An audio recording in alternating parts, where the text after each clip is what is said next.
Come here. Makuwak-kawakan. Hindi na kita mga matandaan mo yan. Nagkaroon ng babae ang daddy mo. Wala ka ng baliktad! No! Tingnan mo, Ikaw na-brainwash ka ka na. yan! Wala kong pake! Ikaw mag-brain mo siya! Tandaan mo yan! No! Niloko niya ako niya. Nilako ka na! Wala ka ng pake doon! Oo, ano ka lang Manahimik ka! Ikaw! Ikaw ang nakapipagsira ng pamilya namin! Parang mo! Ikaw na nga, Ben! Kung hindi ka na nga, Ben! Reklamo niyo po yung kanyang mister na pinagpalit daw po siya sa menor de edad. Naku po! Nahuli ko po sila na may relasyon po. Kasagsagan po yun na isasalang po ako sa operasyon ko po na major surgery. Actually, sir, nung naayos na namin po sa DSWD, yung status ng bilang asawa, bumalik na po ako sa kanya. Eh, hindi ka naman bumalik sa kanya. Ito habang siya inoperan. Tapos ikaw ay nagpapakasasa doon sa minor de edad. Sir, hindi po totoo yan, sir. Ma'am, anong gusto mong mangyari po? Kasuhan ko na lang po siya. Ma'am, mag-usap po kayong dalawa na masinsinan. Kung halimbawa, pagkatapos ng pag-usap nyo, hindi ka kontento at sa tingin mo agrabyado ka at binubola ka lang nito, come back to us, tuloy natin kaso. Opo. Anytime. Kumusta na kayo? Nag-reach out man lang ba yung asawa niyo sa inyo para maayos or wala na po kayo narinig from his side? After nag-on air po, trinay ko po siyang tawagan kasi mag-meet po kami ng Monday. So ang sabi niya po is, nagalit po siya na hindi mo ako makakasuhan ng rape, hindi ako pupunta dyan, manigas ka dyan. Bago po kayo mag-ibang bansa, ma'am, ano ba, nambababae na ba dati o nag-umpisa lang to nung kayo po ay naging OFW na? Actually po, nasa dugo na ata niya yung pambababae eh. Kasi before po niyan, marami akong na-encounter na babae niya kahit nasa abroad pa po siya. So actually may mga anak na siya sa labas.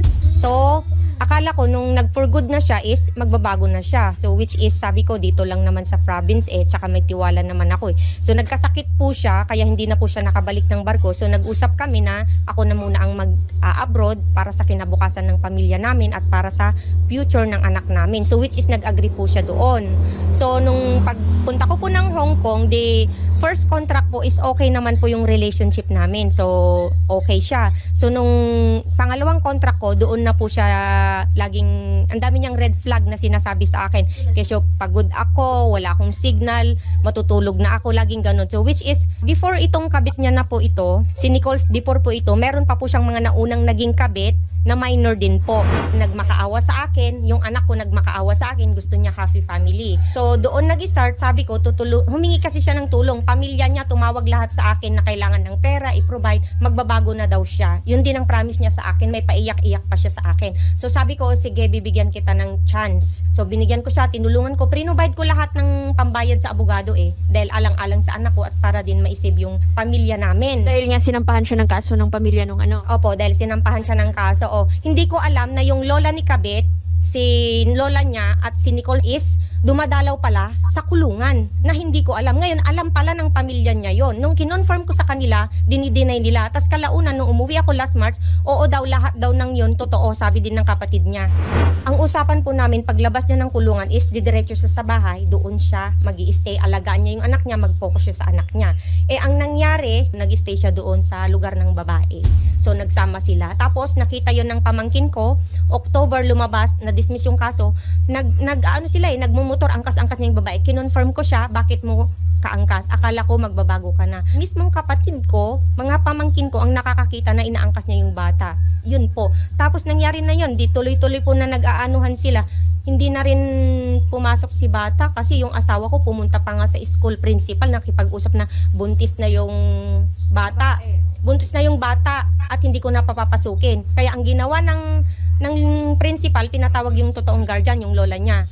Pumunta yung guardian doon, bakit hindi naman daw guardian yung asawa ko, ba't niya hindi na pinapasok yung bata? Eh kasi yung bata, dahil matigas ang ulo, sabi ng lola, pumupunta na siya doon sa asawa ko, ayaw nang umalis. Simula nung paglabas ng kulungan, doon na siya umuwi sa asawa ko talaga. Nagbuntis yung bata is 16. Umamin na ba yung mister niyo na anak niya po yun? Umamin po, dahil alam ng nanay at tatay ng bata. Pinayagan ng tatay ng bata na ipaubaya yung anak niya sa asawa ko, which is alam nila nakasal at may pamilya at may anak. Ano yung nagtulak, ma'am, sa inyo na dadalhin ko to sa Raffy Tulfo in action kay Sir Raff? Bali, anak ko yung nag-screenshot doon sa conversation ng babae at saka nung asawa ko. Nakita niya yung conversation na, Han, pumunta na ba dyan yung mag-i-estimate ng bahay? Dito lang ako, Han, ha, kasi makikita ako ng pera para sa materialis ng bahay. Kung nanonood ka man, Nicole Sigubia, alam mo naman siguro, di ba, na from the start, alam mo na may pamilyang tao si Ryan. Lately, nag-message ka sa akin, ano ka ngayon? Sabi mo, walang sino mang tao makakasira ng pamilya mo. Ano ka ngayon? Pinapamukha mo sa akin na sinira mo yung pamilya ko dahil sabi mo, broken family ka, naranasan mo na. Pero ginawa mo pa rin sa akin, di ba? So ngayon, hindi ka man lang mag-chat ka pa sa akin, mas matapang ka pa. Sa akin ka pa hihingi ng sustento ng anak mo, which is, yung sustento, sobra-sobra yung binibigay ng asawa ko sa'yo. Tapos sasabihin mo sa akin, hindi na bibigay ng sustento yung asawa ko. Sana